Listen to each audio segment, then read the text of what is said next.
ठरलं तर मग मालिकेच्या आजच्या भागामध्ये आता इस्त्रीवाले, पेपरवाले, दूधवाले काका हे तिघेही सुभेदारांच्या घरी आलेले असतात. तेव्हा आता कल्पना त्यांना सांगते की या, तर ती सायलीला पुढे बोलावते. तेव्हा त्या तिघांनाही कल्पना सांगते की आजपासून या तुमच्या मालकीनबाई आहेत, आजपासून तुमचा व्यवहार याच बघतील. तेव्हा सायली म्हणते की आई अहो, हा सगळा हिशोब मी बघायचा आहे. त्यावरती पुन्हा आजी म्हणते की अगं असं का म्हणतेस, आत्तापर्यंत कल्पना पाहत होतीस ना, आजपासून तू बघ. सायली त्या तिघांनीही सांगते की तुम्ही थांबा आणि ती विमलला सांगते की या तिघांसाठीही चहा टाका म्हणून. तेव्हा आता सायली त्यातील एकाला विचारते की दादा, तुम्हाला डायबिटीज आहे असं तुम्ही म्हणत होतात ना आईंना, विमलताई यांच्यासाठी बिना साखरेचा चहा द्या. तेव्हा आता सायली त्या तिघांनाही बसण्यासाठी सांगते. पुन्हा आजीला सायलीच्या या गोड स्वभावाचं खूप कौतुक वाटतं. तर सायलीने सांगितल्यानंतर ते तिघेही खालती जमिनीवरती बसतात. तेव्हा आता सायली म्हणते अहो दादा, इथे खालती का बसलायत तुम्ही, अहो वरती बसा ना. तेव्हा आता ते तिघेही म्हणतात की नाही मालकीनबाई, आम्ही इथेच ठीक आहोत. तेव्हा सायली म्हणते की असं कसं, तुमच्याच मदतीने आमचं घर चालतं ना, मग आता या नव्या मालकिनीचं ऐकणार नाही का तुम्ही. तर त्यानंतर पुन्हा जी त्या तिघांनाही आता सोफ्यावरती बसण्याचा आग्रह करते. तेव्हा ते तिघेही बसतात. तर इकडे आता सायली कल्पनाला विचारून त्या सगळ्यांचा हिशोब मांडत असते. तर इकडे किल्लेदारांच्या घरामध्ये आता प्रियाने कसले तरी पेपर्स पाठीमागे हातामध्ये लपवून आणलेले असतात. तर ती आता नागराजला गोड बोलायला लागते. ती म्हणते की काका, तुम्ही किती फ्रेश दिसतात, अगदी त्या फुलावरती पडलेले दवबिंदू असतात ना, अगदी तसेच. त्यावरती आता प्रिया आपल्याशी इतकं गोड तर उगाचच बोलणार नाही, हे गोष्ट लक्षात येताच नागराज विचारतो की नक्की काय काम आहे तुझं. प्रिया आता नागराजला विचारते अय्या काका, किती हुशार आहात तुम्ही, तुम्हाला कसं कळलं. तेव्हा आता नागराज म्हणतो की तुझ्या थोबाडावरनं दिसतंय की तुझं माझ्याकडे नक्कीच काहीतरी काम आहे. तेव्हा आता प्रिया पटकन डोअर बंद करते. तेव्हा आता नागराज विचारतो की काय करतेस तू, अच्छा जीव घ्यायचा आहे का तुला माझा. प्रिया आता आपल्या डोक्यावरतीच हात मारते आणि त्यानंतर म्हणते की काका, असं तुम्हाला डायरेक्टली कसं मारेन मी, मला तर अजून तुमचा खूप उपयोग करून घ्यायचा आहे. तेव्हा आता नागराज विचारतो की नक्की काय करतेस तू. तेव्हा आता प्रिया पेन शोधते आणि त्यानंतर प्रिया आता नागराजला सांगते की मागे नाही का माझ्या बाबांनी माझ्यासाठी एक प्लॉट खरेदी केला होता, तो माझ्या नावावर केला होता, परंतु तुम्ही मला धमकावून त्यावरती सह्या घेऊन तो तुमच्या नावाने केला. आता तो प्लॉट मला माझ्या नावाने हवा आहे, म्हणून ट्रान्सफर पेपरवर ते सह्या करा. त्यावरती नागराज जोरजोरात हसतो आणि प्रियाला विचारतो की मी एक शेवटचा प्रश्न विचारू का तुला. नागराज म्हणतो की सतत माझे बाबा असं म्हणते आहे, परंतु कोण आहेत तुझे बाबा, तुझ्या बापाचा अजूनही पत्ताच लागलेला नाहीये. तेव्हा आता प्रिया हसते आणि नागराजला म्हणते की नागराज काका, माझ्या बाबांचा पत्ता लागला ही गोष्ट तुम्हाला माहिती नाहीये का. अहो माझे बाबा म्हणजे रविराज किल्लेदार, तुमचे भाऊ. त्यावरती नागराज म्हणतो की या सगळ्या प्रॉपर्टीवरती दादानंतर माझा अधिकार आहे, या पेपरवरती सह्या आम्ही अजिबात करणार नाही. तेव्हा आता प्रिया म्हणते की माझ्या हातात सगळं काही आहे, मी तो व्हिडिओ बनवला आहे ना, जो 10 डिव्हाइसमध्ये सेव्ह आहे, इनफॅक्ट तो मी मला मेल सुद्धा करून ठेवला आहे. अहो काका, तुम्ही तर मला मारण्याचा प्रयत्न केला होता, मग त्याच्या बदल्यात एक छोटंसं गिफ्ट म्हणून या पेपरवरती सह्या करा. इकडे सुभेदारांच्या घरामध्ये आता हिशोब झाल्यानंतर सायली त्या तिघांचेही पैसे देऊन टाकते. त्यातील एक व्यक्ती आता सायलीला विचारतो की मालकीनबाई, परंतु माझ्या माहितीनुसार तर माझ्या हिशोबाचे पैसे फक्त 1800 रुपये झाले आहेत, तुम्ही मला जास्तीचे पैसे दिलेत. तेव्हा सायली सांगते की दादा, तुमच्या घरामध्ये लग्न आहे ना, मग असू देत जास्तीचे पैसे, उपयोगी पडतील. तेव्हा आता तो व्यक्ती आता सायलीसमोर हात जोडून सायलीला म्हणतो की लय उपकार झाले मालकीनबाई. तेव्हा आता सायलीचं कल्पना आणि पूर्णाची या दोघींनाही खूप कौतुक वाटतं. इतक्यात तिथे अस्मिता टाळ्या वाजवत येते आणि ती सर्वांसमोर सायलीचा अपमान करते. ती म्हणते की घ्या, आता हिच्या हाती तिजोरीच्या चाव्या दिल्या आहेत म्हटल्यानंतर सगळे पैसे ही असेच उडवून टाकणार. तर कल्पना आता अस्मिताची कान उघडणी करते. ती म्हणते की अस्मिता, याला पैसे उडवणं नाही तर माणसं जोडणं असं म्हणतात. तेव्हा अस्मिता म्हणते की मम्मा, शेवटी तू तुझ्या सुनेचीच बाजू घेणार ना, आता यांना या मुलीने सोफ्यावरती आणून बसवलं आहे, उद्या ही नोकर माणसं डोक्यावरती नाही बसली म्हणजे बास झालं. तेव्हा आता पुराजी अस्मितावरती ओरडते. ती म्हणते की अस्मिता, तुला कोणी काही विचारलं आहे का, तू स्वतःच सगळं काही सांगत असतेस. तर तिथे आता सायली म्हणते की अस्मिता ताई, ही तर आपल्यासारखीच माणसं आहेत ना, मग यांना वेगळी वागणूक का द्यायची. त्यावरती अस्मिता चिडते आणि ती तू अजिबात मला शिकवू नकोस असंच ती सायलीला म्हणते. इतक्यात अर्जुन येतो. अर्जुन आता वरून सगळं काही पाहत असतो. तर तिथे आता ते तिघेही दादा असतात ते तेथून जातात. तेव्हा आता पुन्हा जी अस्मितावरती ओरडते. ती म्हणते की अस्मिता, तुला कुठे काय बोलायचं कळतं का? उलट हे घर अगदी योग्य व्यक्तीच्या हाती गेलं आहे. तेव्हा अर्जुनला खूप तिथे हे सगळं काही ऐकून छान वाटतं. पुन्हा जी कल्पनाला म्हणते की कल्पना, तुझ्या हाती घर सोपवल्यानंतर तू हे घर अगदी छान सांभाळशील असं मला वाटत होतं ना, तसंच मला आता सायलीच्या बाबतीत वाटतं आहे की सायली आपलं घर नक्की छान सांभाळेल. तेव्हा आता सायली अर्जुन दोघेही खुश होतात. तर तिकडे प्रिया ही नागराजला सह्या मागत असते. त्यावरती नागराज म्हणतो की करणार नाही. तेव्हा आता प्रिया म्हणते की ओके, आणि प्रिया डोअर उघडते आणि जोरजोरात रविराजला हाका मारायला लागते. तेव्हा आता नागराज खूप घाबरतो. तर नागराज म्हणतो की दादाला का हाका मारतेस, काय मला आयुष्यातून उठवतेस का तू? तेव्हा आता प्रिया म्हणते की सह्या करा मग. तर तिथून आता खालून रविराज विचारतो की काय झालं आहे तन्वी? तेव्हा आता नागराज तिला धमकवतो. तो म्हणतो की अजिबात काही सांगायचं नाही माझ्याबद्दल. तेव्हा प्रिया म्हणते की काही नाही बाबा, नागराज काकांनी माझी एक वस्तू घेतली होती ना, ते परत करत नाही आहेत ना, म्हणून तक्रार करत होते तुमच्याकडे. तेव्हा नागराज हसतो आणि म्हणतो की अरे दादा, तन्वी आणि मी मस्करी करतोय. तर रविराज चिडतो आणि म्हणतो की काय लहान मुलासारखं चाललं आहे तुमचं. तेव्हा आता नागराजला प्रिया म्हणते की काय दात काय काढताय, पहिल्यांदा सह्या करा या पेपरवरती. नागराज आता ते पेपर घेऊन त्या पेपरवरती सह्या तरी करतो. तेव्हा आता प्रिया ही नागराजला म्हणते की पेन तुमचाच आहे. थँक्यू काका, तुम्ही या घरचे ना चॉकलेट आहात, अगदी चॉकलेट बॉय आहात. आणि प्रिया तिथून जाते. तेव्हा नागराज प्रियावरती खूप चिडलेला असतो. इकडे आता पूर्णाजीने ओरडल्यामुळे अस्मिता खूप चिडलेली असते. तर ती सोफा साफ करते आणि त्यानंतर बसते. तेव्हा कल्पनाला अस्मिताचा खूप राग आलेला असतो. तर कल्पना सायलीजवळ जाते आणि ती विचारते की काय मालकीनबाई, कसं वाटतं आहे तुम्हाला? त्यावरती सायली हसून उत्तर देते की खूप छान वाटतं आहे आई. तर तिकडे अर्जुन मनामध्ये विचार करतो की या घरची मालकीन माझी बायको, आणि तो सायलीकडे पाहून खूप खुश असतो.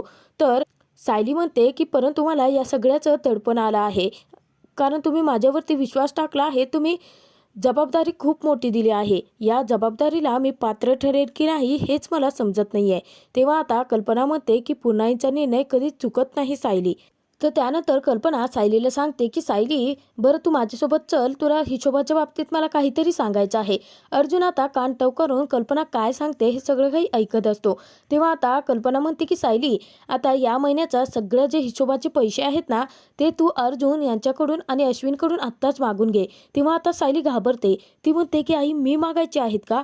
तेव्हा आता कल्पना म्हणते हो, तुलाच मागावे लागणार आहेत, जा पटकन. ते बघ ते दोघेही आले आहेत. तेव्हा आता सायलीच्या मनावरती खूप दडपण आलेलं असतं. अर्जुन आता सगळं काही वरतून खाली सगळं काही पाहत असतो. सायली खूप घाबरलेली असते. तेव्हा आता तिची हिंमतच होत नाही त्यांना पैसे मागण्याची. सायली परत माघारी फिरते. सायली कल्पनाला सांगते की आई राहू देत ना, पुढच्या महिन्यात मागूयात ना आपण. त्यावरती अर्जुन जोरजोरात सायलीवरती हसायला लागतो. प्रताप आता त्या दोघींना पाहून विचारतो की तुमचं काय चाललं आहे? त्यावरती अश्विन म्हणतो की डॅड, मला तर वाटतं की या दोघींची आपल्या विरोधात कॉन्फरन्सही सुरू असणार आहे. त्यावरती आता कल्पना म्हणते असं काही नाही आहे, मी हिला 4 गोष्टी शिकवत होते, परंतु हे पडलं लाजाळूचं झाड. सायली मनामध्ये विचार करते की घर सांभाळणाऱ्या प्रत्येक गृहिणीचं हे काम किती अवघड असतं हे करायला गेल्यानंतरच समजतं की ती किती तारेवरची कसरत असते. हे काम मला नक्कीच जमेल ना? सायलीच्या मनामध्ये प्रश्न निर्माण होतो. इकडे अस्मिताने आता प्रियाला फोन केलेला असतो. अस्मिता खूप चिडलेली असते, खूप वैतागलेली असते. ती म्हणते की म्हणजे आता या रस्त्यावरची मुलगी माझ्या घराची मालकीण झाली आहे, आता हिलाच सगळं काही आम्ही मागायचं आहे का? तन्वी यार, मला खूप राग येतो हिचा. नक्कीच आपल्याला काहीतरी करावं लागेल. तेव्हा आता प्रिया म्हणते काय करायचं आहे अस्मिता, ते मी ऑलरेडी तुला सांगितलं आहे ना. त्या खोट्या मालकीनबाईच्या खोलीमध्ये शिर आणि तिची फाईल घेऊन ये, तर आणि तरच आपण पूर्णाजीसमोर सगळं काही सत्य उघडकीला आणू शकतो. तेव्हा आता अस्मिता म्हणते कशी जाणार आहे मी तिच्या खोलीमध्ये? ती दिवसभर तर घरातच पडलेली असते. तिला दाखवायचं असतं ना पूर्णाजी मम्माला किती किती काम करते म्हणून. त्यावरती आता प्रियासुद्धा खूप चिडते आणि ती अस्मिताला म्हणते की अगं अस्मिता, तुझ्या घरामध्ये कधी आणि काय करायचं हे तर गोष्ट तुला समजायला हवी आहे ना. तर त्यानंतर प्रिया थोडं धीराने घेते. ती अस्मिताला समजावते. ती म्हणते की अस्मिता, अगं ती कॉन्ट्रॅक्टची फाईलच आपल्याला मिळवावी लागेल. ती एक कॉन्ट्रॅक्टची फाईलच आपल्या प्रॉब्लेमचं सोल्युशन आहे ना.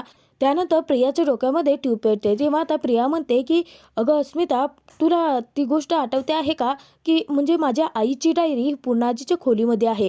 तेव्हा अस्मिता म्हणते हो, आपण गणपतीच्या मध्ये ती डायरी चोरली होती बघ, परंतु त्यावेळी काय आपला प्लॅन सगळा फ्लॉपच झाला की. तेव्हा आता प्रिया म्हणते की आत्ता कुठलाच प्रॉब्लेम येणार नाही, आपला एकही प्लॅन फ्लॉप नाही होणार. प्रिया आता अस्मिताला प्लॅन सांगते. ती म्हणते की तू फक्त पुन्हाजीच्या रूममधून ती डायरी फक्त मला आणून दे. त्या डायरीची अशी पारायण करते ना मी की सेम टू सेम ती मी अगदी माझ्या आईसारखं वागूनच पुन्हाजीला इम्प्रेस करेन. तेव्हा आता अस्मिताला प्रियाचं बोलणं जरासं अजबच वाटतं. तेव्हा प्रिया म्हणते की अगं अस्मिता, मला ना खूप सारा अभ्यास आहे, मी फोन ठेवू का? आणि ती फोन ठेवून देते. प्रिया खोटं बोललेली असते. तेव्हा आता अस्मिताच्या डोक्यामध्ये एक प्रश्न निर्माण होतो. ती म्हणतो, अशी काय आहे तन्वी, स्वतःच्या आईसारखं वागायला आता काही हिला डायरीची गरज पडते का? परंतु जाऊ दे ना, मला काय करायचं आहे, या घरातून सायली जाऊन तन्वी आली ना मग छान आहे. तर इकडे आता सायली एकटक तिजोरीच्या चाव्याकडे पाहत असते. तेव्हा अर्जुन सायलीकडे येतो आणि तिला विचारतो की काय झालं आहे. सकाळी मम्मा आणि पूर्णाची खालती तुमचं किती कौतुक करत होत्या, परंतु तुम्ही इतक्या रेस्टलेस का झाला आहात? बोला ना मालकीनबाई. त्यावरती आता सायली म्हणते, सर तुम्ही तरी मला चिडवू नका ना. सायली अर्जुनला सगळं काही सांगते. ती म्हणते की या शब्दात जो विश्वास आहे ना, त्याचमुळे मी अस्वस्थ झाले आहे. आई सकाळी म्हणाल्या होत्या की तुमच्या तिघांकडून पैसे घ्यायचे आणि तिजोरीत ठेवायचे, परंतु सर तुम्हाला कळतं आहे का, ही जबाबदारी खूप मोठी आहे. सायली म्हणते की मुळात सर ही जबाबदारी पेलू शकणार आहे का मी? त्यावरती अर्जुन म्हणतो, ऑफकोर्स मिसेस सायली, तुम्हाला जमेल. तेव्हा आता सायली म्हणते की नाही सर, मुळात आपल्याला हे विसरून नाही चालणार की मी या घरची खरी सून नाही आहे. तेव्हा अर्जुन नाराज होतो. नाईलाजाने हा खोटेपणाचं ओझं आपण झेलतोच आहो ना सर, परंतु ते काही नाही. या किल्ल्या मी नाही माझ्याकडे ठेवू शकत. या किल्ल्यांचा मी असा अपमान नाही होऊ देणार. सायली आता त्या किल्ल्या उचलणार. इतक्यात अर्जुन त्या किल्ल्या उचलतो. तेव्हा आता सायली म्हणते, सर काय करताय, द्या त्या किल्ल्या. तेव्हा आता अर्जुन म्हणतो, एक मिनिट, मी तुमच्या इमोशनचा अपमान करतोय असं नाही आहे, परंतु प्लीज माझं ऐकून तरी घ्या, तुम्ही बसा इथे. तेव्हा आता अर्जुन स्वतःहून सायलीला खालती बसवतो. तर त्यानंतर अर्जुन सायलीची समजूत घालतो. तो म्हणतो की मुळात आता तुम्ही जर अशा पद्धतीने जाऊन डायरेक्टली किल्ल्या जर मम्मा पूर्णाजीच्या हातात दिल्या तर त्यांना आपल्यावरती संशय नाही येणार आहे का?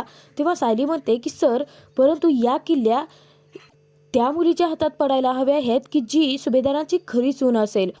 तर सायली पुढे अर्जुनला सांगते की पुन्हाजी आई माझ्यावरती किती विश्वास ठेवून मला ही जबाबदारी दिली आहे बघताय ना तुम्ही, परंतु हे सगळं करत असताना ना मला मेल्याहून मेल्यासारखं होतंय. मला ना लाज वाटते स्वतःची आता. तर अर्जुन आता सायलीकडे पाहत मनामध्ये विचार करतो की मी प्रॉमिस करतो मिसेस सायली तुम्हाला की तुम्हाला सुभेदारांची खरी सून बनवून आणून मानाने या किल्ल्यात तुमच्या हातीत सोपवेन. तेव्हा सायली मनामध्ये विचार करते की सर, हा मान मी हक्काने मला घ्यायचा आहे, परंतु खऱ्या अर्थाने सुभेदारांची सून मी होऊ शकेल का हो? अर्जुन आता सायली विचारत असतानाच तिचा हात आपल्या हातामध्ये घेतो आणि त्यानंतर तिच्या हातामध्ये तिजोरीच्या चाव्या ठेवतो. तेव्हा अर्जुन सायलीची समजूत घालतो. तो म्हणतो की या किल्ल्यात तुम्ही तुमच्याकडेच ठेवा मिसेस सायली. गेले 1 वर्ष खूप छान घर सांभाळलं आहे तुम्ही, हा तुमचा खरा हक्क आहे. उलट पूर्णाजीच्या डिसिजनचा तुम्ही रिस्पेक्ट करताय असा विचार करा.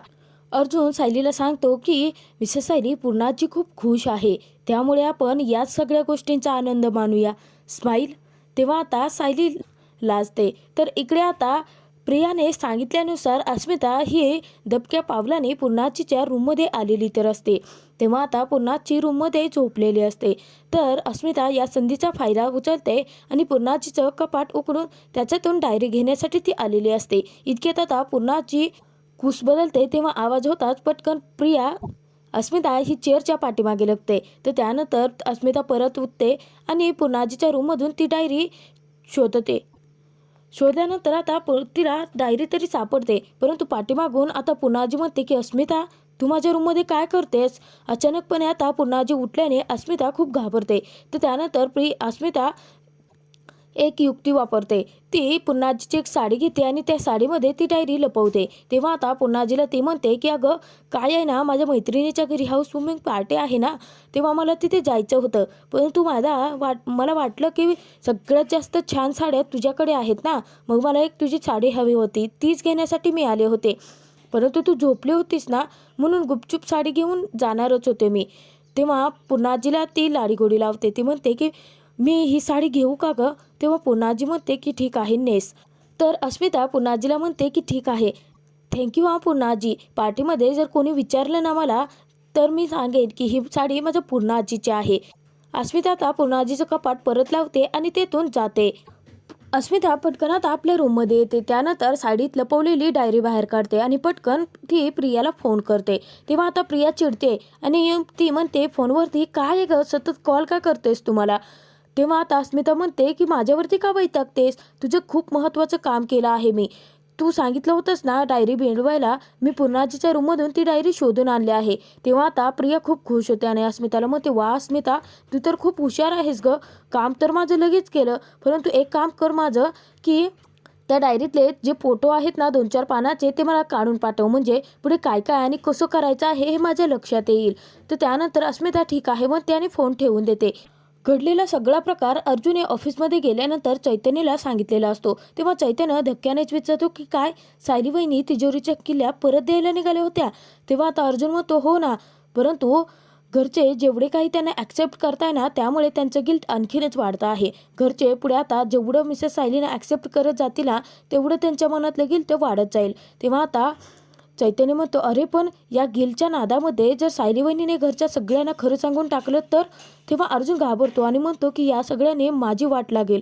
तेव्हा आता अर्जुन म्हणतो की नाही नाही चैतन्य, असं होऊन नाही चालणार. मला लवकरात लवकर माझ्या मनातली गोष्ट मिसेस सायलींना सांगावी लागेल आणि त्याच्यासाठी आपल्याला मधभावून सुटणं गरजेचं आहे. तेव्हा चैतन्य म्हणतो की आपण प्रयत्न करतोच आहोत ना.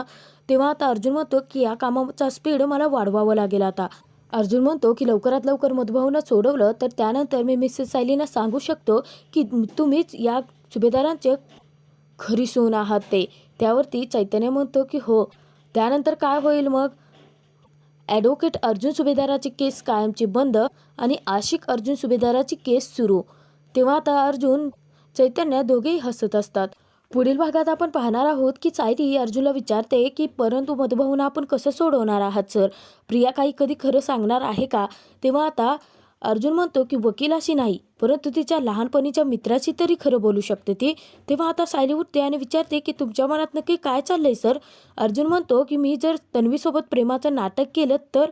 तेव्हा आता सायली अर्जुनवरती चिडते. अर्जुन सांगत असतो की मी जर तन्वीसोबत प्रेमाचं नाटक केलं तर ते आपल्याला आपोआपच पुरावे मिळवून देईल मिसेस सायली. परंतु हा अर्जुनने जो मार्ग काढलेला असतो तो सायलीला अजिबात आवडलेला